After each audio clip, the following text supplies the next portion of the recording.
जय जय श्री राधे, जय जय श्री राम।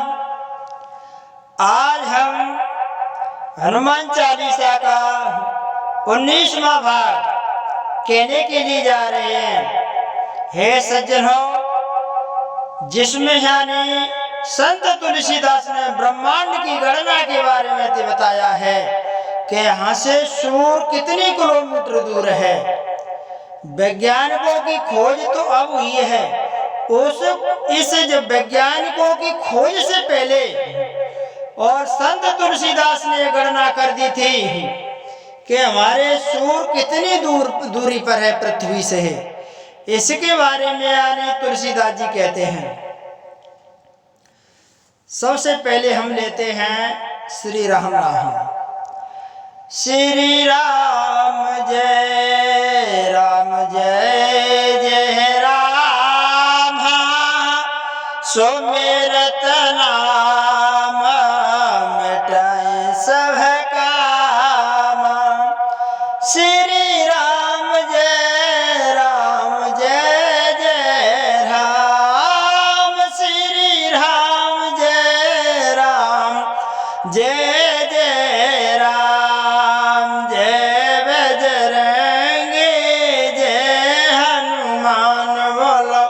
श्री राम जय जय राम।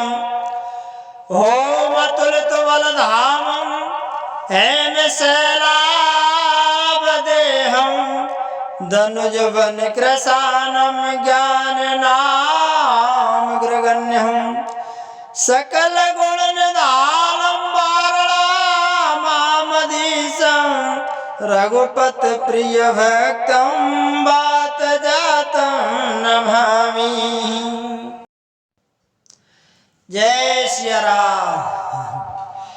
तुलसीदास जी ने हनुमान चालीसा के माध्यम से है पृथ्वी से सूर्य की दूरी को यानी उन्होंने बताया है कितनी दूरी है, और उन्होंने ये सिद्ध कर दिया। आज के जो वैज्ञानिक हैं उनकी गणना आज के अनुसार है, लेकिन जब वैज्ञानिक पद्धति शुरू नहीं हुई, वैज्ञानिकों ने भी ये सिद्ध नहीं कर पाया था। उस समय यानी तुलसीदास जी ने सिद्ध कर दिया था कि पृथ्वी से सूर्य की दूरी कितनी है।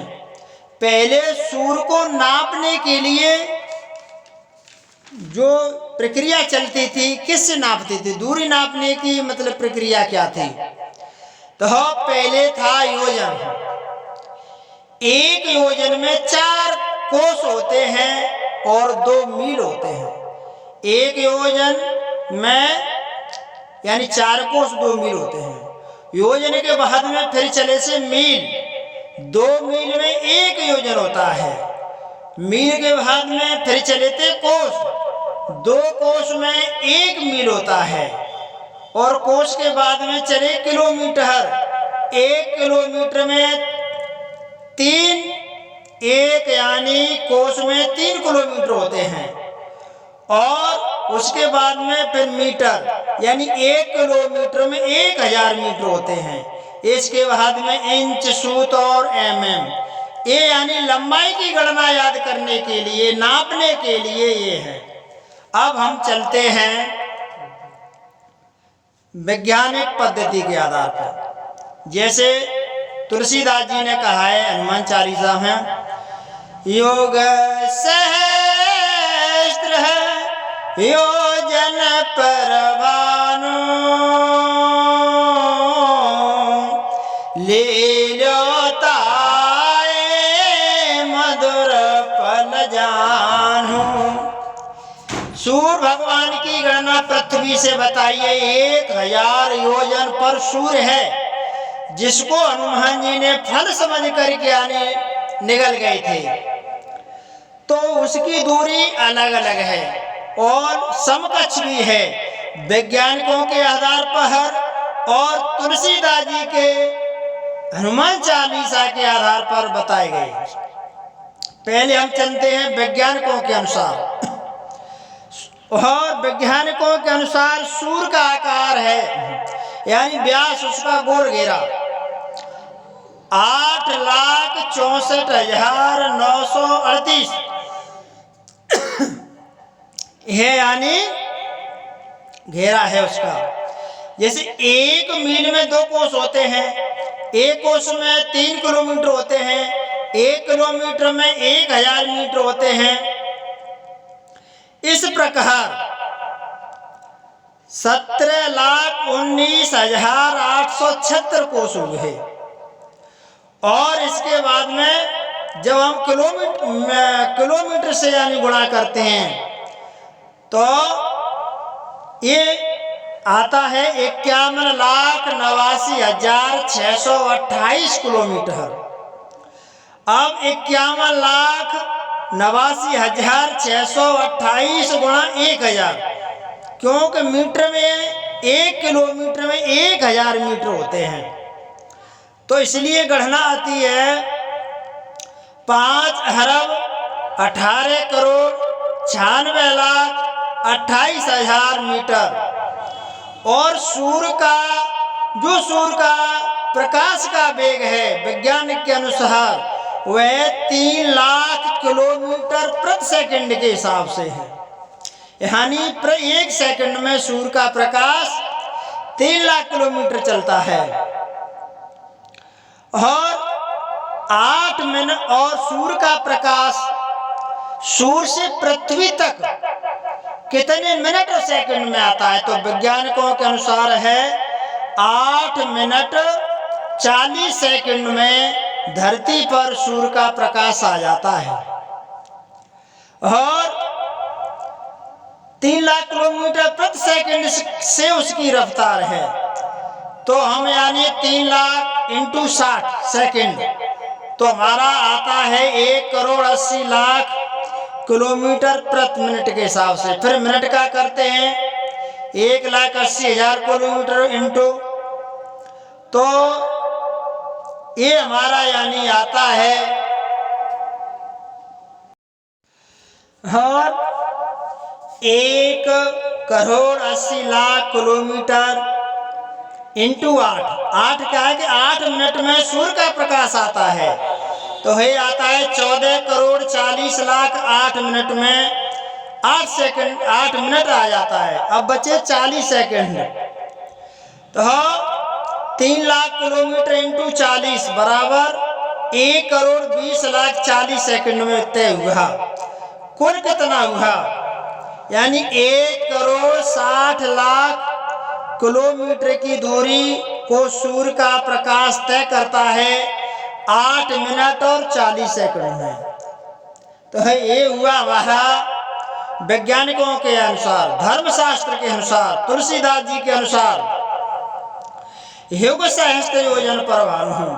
एक युग में 100 वर्ष होते हैं, एक वर्ष में 365 दिन होते हैं, वो तो 365 गुणा 100 बराबर 3600, यानी इकाई, दाई, सैकड़ा, हजार, 10,000, यानी 36,500 वर्ष हो गए।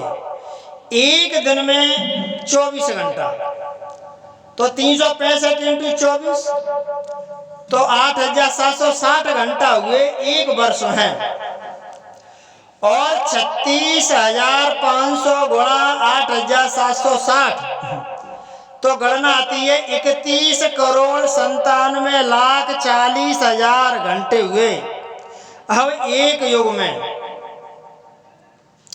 1 मिनट में यानी गुणा 60 कर देते हैं, तो 19,18,44,00,000 इतनी यानी मिनट ऐसे हुए। और इनको फिर हम 60 सेकंड से करते हैं, तो 11,51,06,40,00,000 इतनी यानी सेकंड रहते हैं। अब हम लेते हैं योग सहस्त्र योजन पर भानु। सहस्त्र कहते हैं 1000 से, अब इसका गुणा हम 1000 से कर देते हैं, तो एक पदम 15 नील 10 खरब 64 अरब यानी सेकंड रहते हुए। तो योग सहस्त्र योजन पर भानु यानी इसको करते हैं तो एक पदम 15 नील 10 खरब 64 अरब सेकंड हुई। अब योजन पर भानु, युग सहस्त्र योजन पर भानु, यानी एक योजन में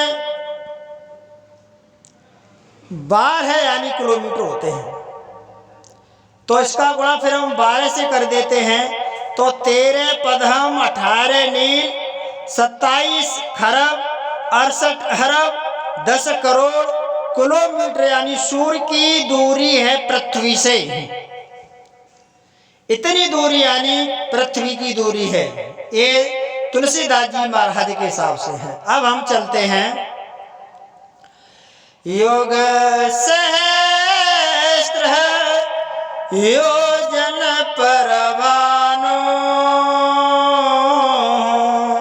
ले ल्योताए मधुर पल जानु।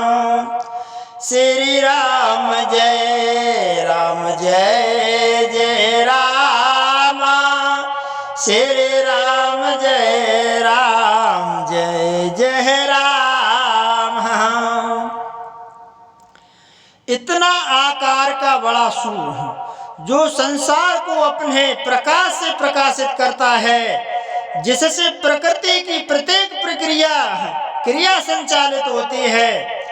जैसे वैज्ञानिकों के अनुसार सूर्य गर्मी देता है, उस गर्मी से समुद्र में से भाप बनती है, उस भाप से बादल बनते हैं और बादलों से बरसातें होती है और वर्षा से वनस्पति की उत्पत्ति होती है और उनसे नाना प्रकार की दवाइयाँ उत्पन्न होती हैं, वनस्पतियों से बनाई जाती हैं और वनस्पति से जीवों की उत्पत्ति होती है।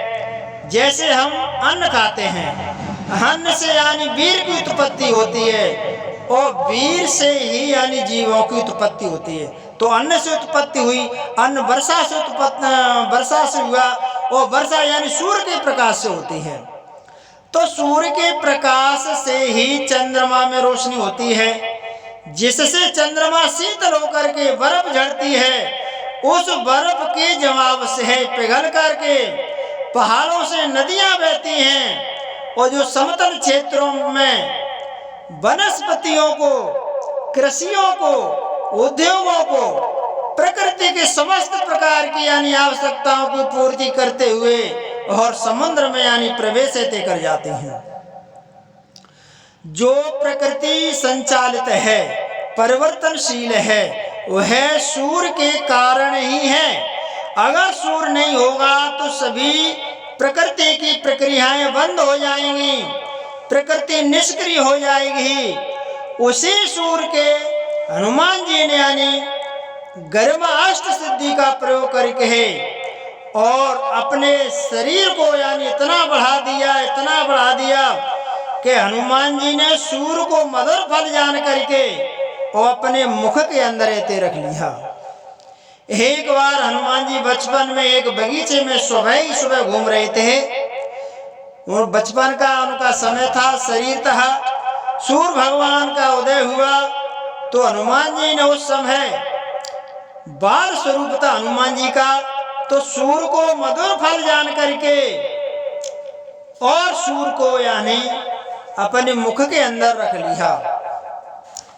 जब सूर्य नारायण उदय होते होते अचानक सूर्य गायब हो गए, सूर्य छिप गए, चारों तरफ ही अंधेरा हो गया।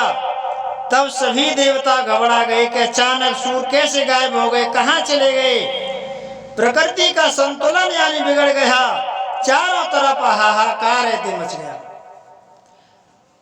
जब देखा गया कि सूर्य कहाँ चले गए तो देवताओं ने देखा कि सूर्य को तो बाल रूप हनुमान जी हैं और उन्होंने अपने मुख में धारण कर लिया है।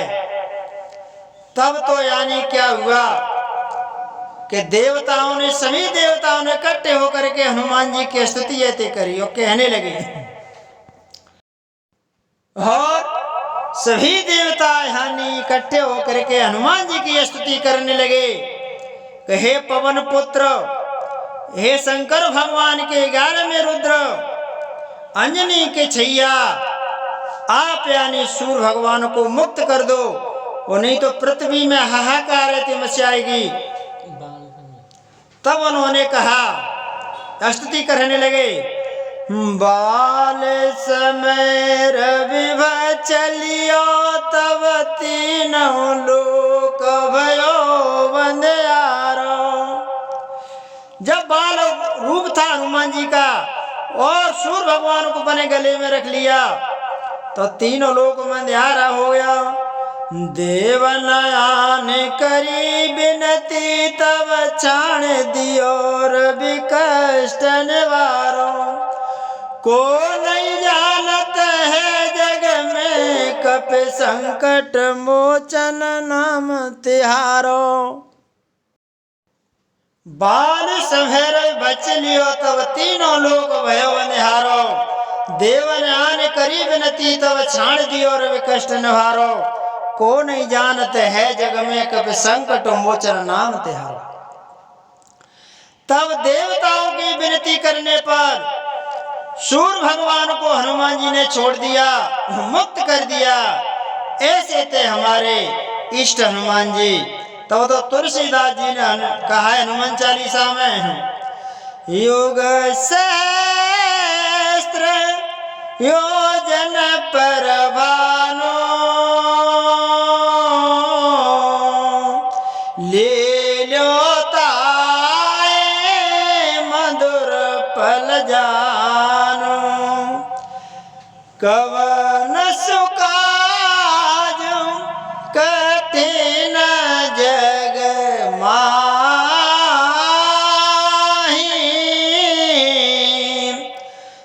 जो नहीं होए तात तुम पाई।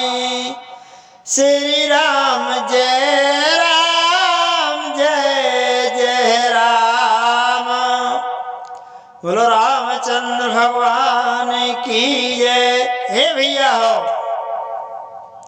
आप लाइक तो कर ही दो और साथ में सब्सक्राइब भी यानी कर देना, जिससे प्रत्येक वीडियो तुम्हारे पास आता रहेगा। हनुमान जी के 40 भाव को आप सुनने के लिए और हनुमान जी की अनुपम भक्ति प्राप्त करने के लिए अपने हृदय में ते धारण करें।